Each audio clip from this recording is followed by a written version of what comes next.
Welcome to Mediocre Gaming, and today we're playing The Crew 2. Well, good morning, good afternoon, good evening, and salutations. Today, we're taking The Crew for a spin. Let's get to it. So The Crew 2 open beta is now live, and it will be going into the end of the weekend. So if you have not tried it out before, now's the time to do it.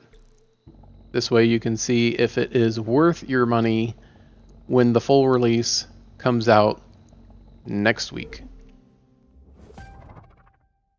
So even if you've played the closed beta, the open beta does have more activities and it has more to do, and it fleshes out a little bit more of the progression of the game.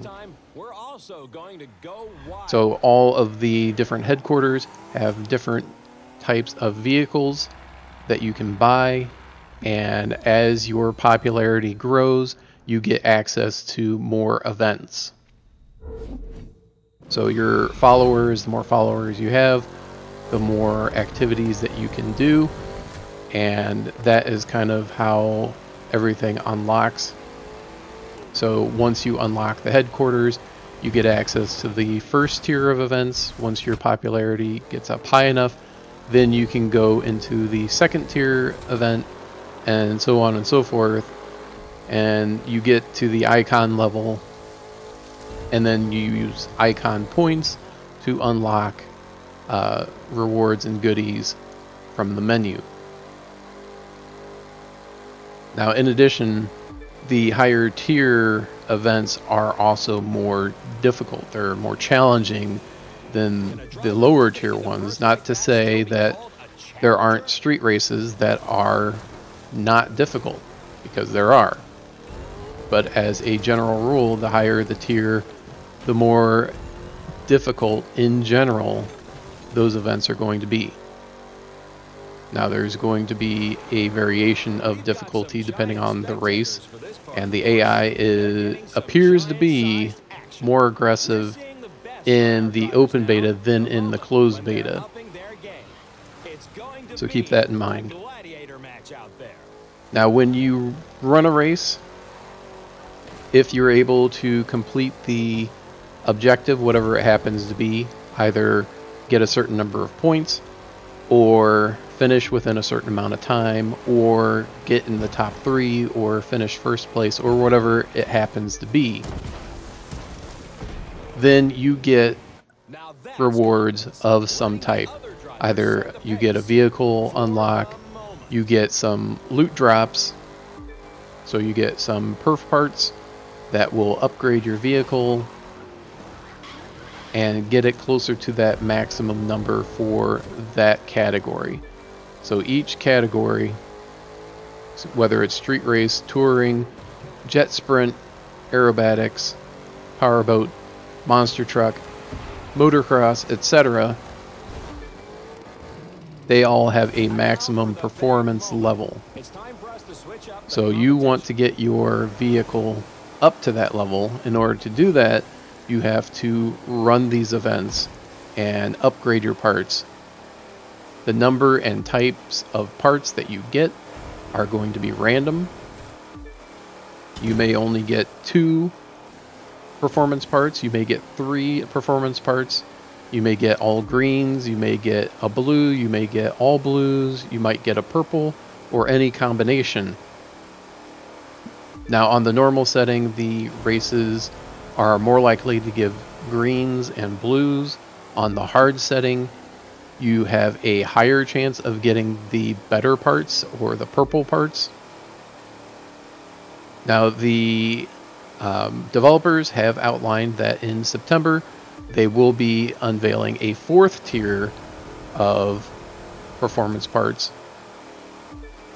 and we'll see what that brings then.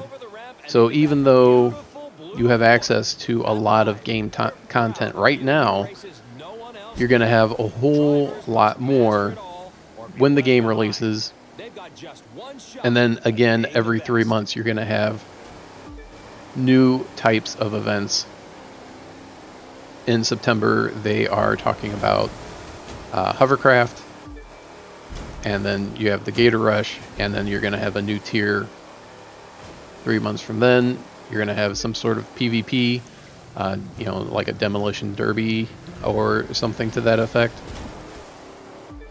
or a tournament, something along those lines.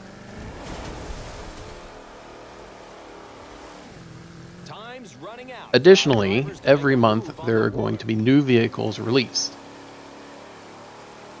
So not only do you have the large amount of vehicles at the beginning when the game first releases, but you're going to have additional vehicles dropping every month. And if you're pre-ordering the Gold Edition, you'll be able to play the game 3 days early, and you'll be able to get those vehicles 7 days earlier than everyone else. If you get the normal edition or the deluxe edition, you'll get them all at the planned release date. So you'll be able to play the game when it's released on the 29th, and then you'll get the content, new vehicles, as they come out, as they're scheduled. And there is no season pass. So if you buy just the plain Jane game, you will get all the content the same as everyone else. So whether you get the regular, deluxe, or gold, you get all the same content. Gold gets it a little bit earlier. Deluxe and gold both get a couple extra vehicles on day 1. And then, like I said, the regular version of the Crew 2, you'll have access to all of the vehicles, you'll have access to all of the events. Now the ones that come, the extra vehicles that come in deluxe and gold, I don't know if you're able to buy those separately with bucks, the in-game currency, or if you would have to buy them separately from the PlayStation Store if you decide that you want them down the line. I am not certain.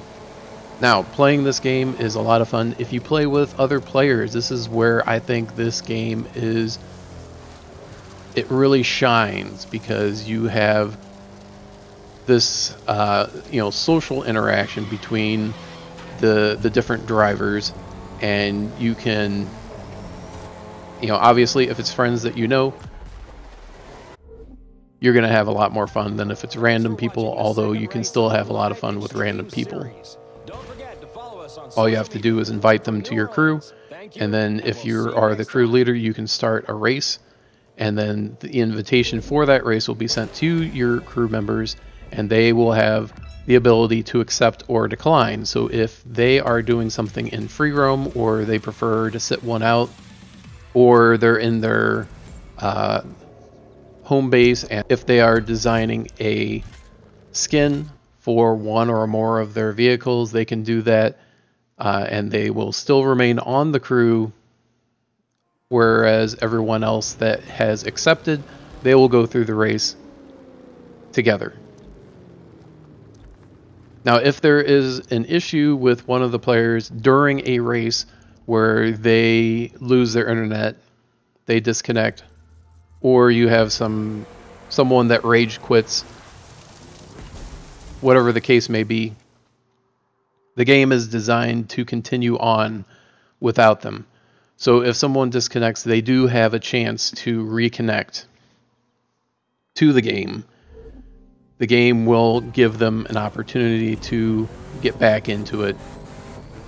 So all the action pauses, everyone's informed of what's going on, and then once that is resolved one way or the other, either it gets timed out where they've been gone too long, or they reconnect, the action then is able to resume. So if you do disconnect for whatever reason, you have a blip, you can reconnect and you can still participate in the race. You say, oh, I was having such a good race. Well, you can still have a good race if you're able to connect back within the time frame. And if not, the other people are not, you know, disqualified or penalized for having one person leave. They can still keep going.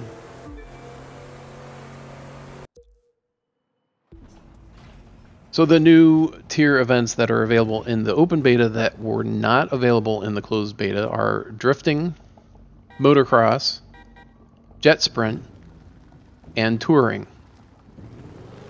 A couple new events for the first tier events as well, with the street racing, aerobatics, powerboat, and off-road or raid rally. So if you have not checked out the Crew 2, go ahead and give it a whirl, see what you think. Try to play with your friends and see what you think of it then, because playing by yourself is good. Playing with your friends, I think, is even better. Before you leave, make sure you ring the bell so you get notified of all future episodes as they come out. And thank you for liking, commenting, and subscribing, and we'll see you next time. 3, 2, 1.